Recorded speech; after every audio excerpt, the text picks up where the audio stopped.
Yo, what's going on guys, Arekkz here, welcome back to another Monster Hunter World video and another episode of Mix Set Monday. For those of you that might have missed the previous episodes, this is the series where you guys submit any awesome mix sets that you've been working on, and I then pick my favourite ones every week and show them off in the latest episode, with full credit going to you, of course. If you want to submit a set to be featured in an upcoming episode, then be sure to stick around till the end of the video where there will be full instructions as to how you can do so. But as always, remember that I can only feature so many on a weekly basis, so if your set isn't shown this week, there is still a chance it may show up in future episodes. Of course, if you do enjoy this video, then a like would be super appreciated, and be sure to leave your thoughts in the comments down below. Now, kicking things off this week, in light of the fact that yesterday was a new weapon workshop going over the Greatsword, I figured it was only fitting to include a Greatsword mix set in this week's episode. This one comes from Reddit user Liorhoen of Diorhom. I really hope I pronounced that correctly, I apologise if I didn't. I actually remember seeing this thread pop up last week, but Lior also submitted it via the Mix Set Monday email, and it is essentially a maximum damage Greatsword build. I've linked the Reddit post in the description box down below because not only does it have all the set details, but it also includes a load of calculations going over just how to get the absolute most out of the set. But the TLDR of that post is that it was essentially created on the quest to try and do as much damage as possible with the Greatsword, especially on a sleeping monster.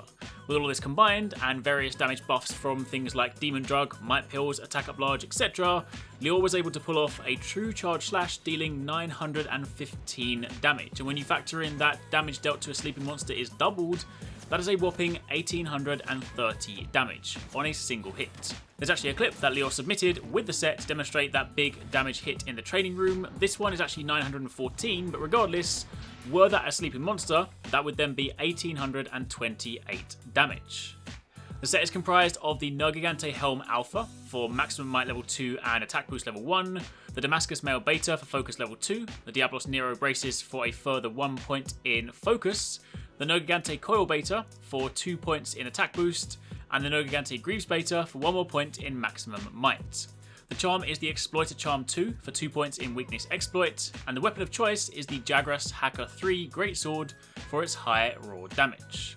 Now, as for decorations, I'll admit this is a little challenging to make since it requires a few attack decorations. However, it is worth mentioning that even if you don't have all the attack decorations, you can still get some great mileage out of this set. But you'll want, ideally, an Elementalist Jewel 2. Since the Jagras Greatsword has a hidden element, provided it's not awakened, you can take advantage of this decoration. You'll also need 3 Critical Jewel 2s, 1 Tenderizer Jewel 2, 1 Expert Jewel 1, and 4 Attack Jewel 1s. But as you can see here, I'm missing 3 of the attack jewels. However, as you'll see in a moment, I'm still able to dish out some good damage without max attack. But obviously, if you want to be hitting the same numbers as Lior, you're obviously going to want the full set.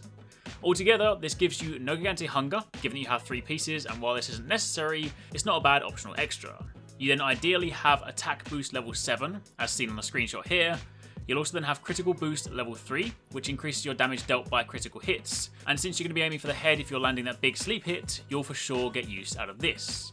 You'll also have Weakness Exploit level 3, Focus level 3 to shorten the Greatsword charge times, Maximum Might for an additional affinity increase when your stamina is full, Critical Eye level 1 for an extra affinity boost, and finally the non-elemental boost skill to raise the base attack of the weapon that we have equipped. To take it one step further, Lior's Jagras Blade has also been augmented 3 times, once with affinity, twice with attack. But all up, this is a very nice and very potent set of skills that allow you to get some truly impressive damage numbers out of your hits. But even in the gameplay that you're seeing in the background, where I'm using this set minus the 3 extra attack jewels, it still has some great damage potential. So if you watched the Greatsword tutorial yesterday and you want something to work towards, then definitely consider checking this out. Next up, the second set. This comes from Makoa84 on the Discord, and this is an Anti-Kirin set. I figured this one will come in handy because I'm getting more and more questions recently regarding the best way to fight Tempered Kirin. And while a bespoke set definitely isn't necessary, I will say that if you're struggling and perhaps getting caught in that lightning, getting one shot, then this set might just help you get past it. Now, Makoa's submission is built with the Rathalos Greatsword in mind, given Kirin's weakness to fire, but in truth, you could swap out to any weapon, since this is more about resistances than anything else. The set is comprised of the Dragon King Eye Patch Alpha for 2 points in weakness exploit, the Legiana Male Alpha for Evade Window and Divine Blessing, the Death Stench Grips Beta for 2 points in focus, the Xenojiva Spine Beta for 2 points in Blight Resistance, and the Kadachi Greaves Beta for 1 point in Thunder Resistance. The charm is the attack charm 3, and as mentioned, Makoa runs this with the Rathalos Greatsword, ideally final form, but I'm missing a Rathalos Ruby, so I'll get to that soon enough. I also do think that Greatsword is an excellent weapon for a monster like Kirin. It might seem counterintuitive given how slow the weapon is and how fast Kirin is, but if anyone ever asks for tips to fight Kirin, I always suggest they slow down their gameplay and adopt a hit and run strategy.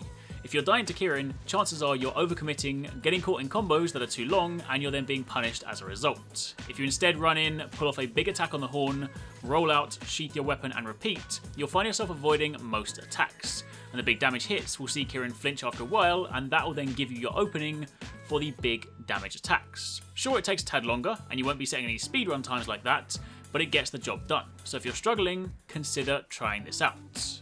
Anyway, back to the set. The decorations are 2 Protection Jewel 1s, 2 Thunder Jewel 1s, 1 Tenderizer Jewel 2, a Resistor Jewel 1, and an Attack Jewel 1. There is 1 spare slot in this set, so there are a number of things you could slot in here. You could bolster the evasion skill further if you wanted to, or drop in an anti-para jewel, or even an attack jewel. It's really up to you. But all up, this set gives you attack boost level 4, thunder resistance level 3, meaning those thunder attacks shouldn't one-shot you like they normally would do, level 3 blight resistance, meaning you won't get thunder blight following any thunder attacks, and therefore meaning you don't need to bring null berries either. Weakness exploit level 3, since when you do land an attack it's going to be on Kirin's head. Divine blessing level 3 to reduce the damage taken by 50%, again helping with some of those big damage hits. Focus level 2 to help with those greatsword charge times, and evade window level 2 to give you a little bit more invulnerability whilst evading, which is something you'll be doing a lot if you're playing the hit and run style. Plus, of course, whatever you throw into that spare slot. Now, as mentioned, if you want to use this with another weapon, you could simply drop the gauntlets that give you focus and throw on something else. You could even throw on something like the Nergigante Vambraces Alpha for an extra point in attack and 2 points in agitator. There's a few options here, but with all of this assembled, it'll mean you're more resistant to thunder, you won't get thunder blight, you'll take less damage, you'll have more evasion capabilities, and all up, you should survive a little bit longer. But those, my friends, are the mix sets for this week. Hopefully you guys enjoyed the episode. As always, let me know what you think in the comments down below, but if you want to submit your own set, then you have 2 ways to do so. You can either email me and send your mix set to mixsetmonday@gmail.com. The email is in the description box down below and on screen right now, and just send over a screenshot of the gear page and the decoration page showing your skills so I can see all the pieces needed to make the set, plus what skills it has active. Or if you prefer, you can join the Arekkz Gaming Discord and submit your set in the mix set submission thread. That thread is for submissions only, but if you want to chat about mix sets, there's also a discussion thread too. The link to the Discord is in the description box down below, as is the mix set email.